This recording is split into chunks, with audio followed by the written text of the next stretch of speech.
Ovary में गांठ हो गया, ब्रेस्ट में गांठ हो गया, ब्रेन के ऊपर, ब्रेन के नीचे गांठ हो गई, यही ना।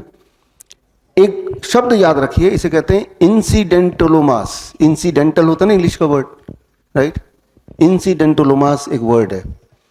तो समझ लीजिए इस बात को कि आपकी बॉडी क्या करती है, कहीं कहीं जो चीज़ ना तो फेंक पा रही है ना तो वो यूज़ कर पा रही है, इकट्ठे करते रहती है, और जब मौका मिलता है तब उसको डिस्ट्रॉय भी करती है, डिसॉल्व करती रहती है।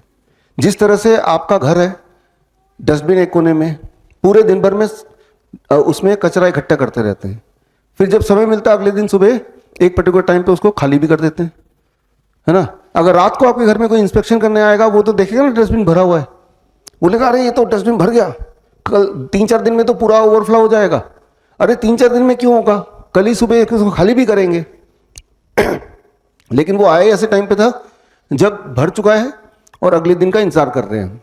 ठीक उसी तरह से आपके बॉडी के कई सारे पॉकेट्स होते हैं जहाँ पे ट्यूमर इकट्ठा होता रहता है, बॉडी खुद ही उसको अपने आप ही डिसॉल्व भी करता रहता है।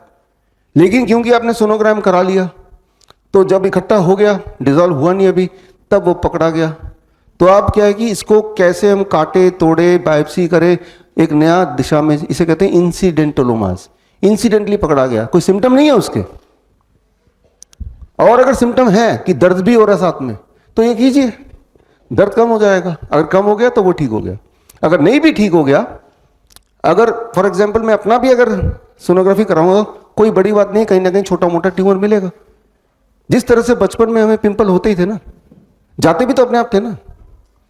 4 दिन में पिंपल का साइज इतना बड़ा हो गया तो कोई मैथमेटिक्स टीचर कैलकुलेट करेगा, 4 दिन में अगर 2 मिलीमीटर हो गया तो बताओ 10 दिन में कितना हो जाएगा, कितना होगा बताइए। 10 दिन में गायब हो जाएगा वो ना। लेकिन मैथमेटिक्स के अनुसार चलें तो 2 मिलीमीटर अगर हो गया तो 10 दिन में कितना हो गया, 2 सेंटीमीटर हो गया, तो 100 दिन में कितना हो जाएगा, 100 दिन में तो अपने सिर से बड़ा हो जाएगा, राइट। लेकिन आपको पता है कि जिस तरह से आया है उस तरह से वो डिसॉल्व भी खुद ही खुद होता है। तो ट्यूमर, कैंसर, ये क्या है, ये भी तो जो पिंपल बाहर दिख रहे हैं उसी का अंदर का रूप है। वो बढ़ेगा घटेगा भी, पिंपल आएंगे तो जाएंगे भी, लेकिन अगर उसके जाने से पहले अगर उसको छीलेंगे, कुछ लोग करते नहीं है, राइट। बचपन में जैसे मैं भी करता था, पिंपल आ गया उसको खरोंच दिया, खत्म कर दिया, तो ऐसे में क्या होता है और पिंपल आ जाते हैं, दाग जिंदगी भर रह जाता, अभी भी दाग है मेरे, राइट, क्योंकि मैंने उसको छेड़ा। पिंपल की लाइफ साइकिल कंप्लीट होगी तो अपने आप it has to go, right. तो आपका जो पिंपल है वो अंदर है, इसकी लाइफ साइकिल खत्म होगी तो वो अपने आप जैसे आया था वैसे ही जाएगा। एंड टू इंश्योर कि वो चला जाए, आपको यही करना जो बताने जा रहा हूँ, सर्केडियन रिदम को ठीक कर लीजिए, ठीक है ना।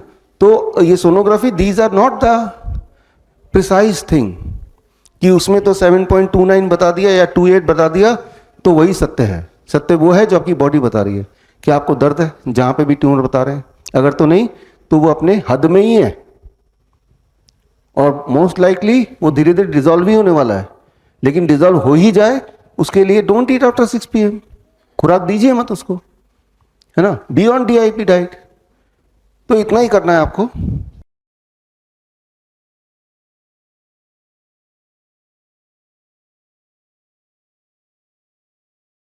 बड़ी से बड़ी बीमारी का आसान से आसान इलाज घर बैठे ही हो सकता है। अधिक जानकारी के लिए कांटेक्ट करें nearest doctor BRC clinic @home।